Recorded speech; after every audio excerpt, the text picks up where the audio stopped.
দক্ষিণ কোরিয়ায় বিধ্বস্ত জেজু এয়ারের উড়োজাহাজটির ১৮১ জন আরোহীর ২ জন ক্রু বাদে ১৭৯ জনই নিহত হয়েছেন।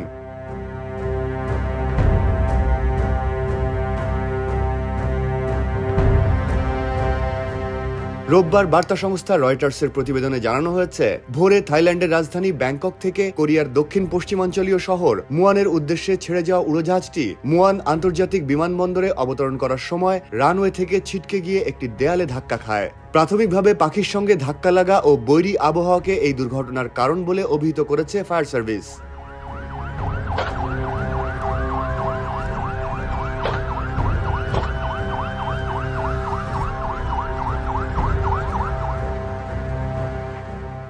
জীবিত উদ্ধার হওয়া ২ ক্রু সদস্য উড়োজাহাজের পেছন দিকে থাকায় রক্ষা পেয়েছেন বলে জানা যায়।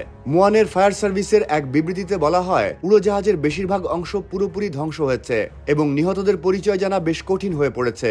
আমরা তাদের মরদেহ চিহ্নিত করে উদ্ধার করছি, এতে অনেক সময় লাগছে।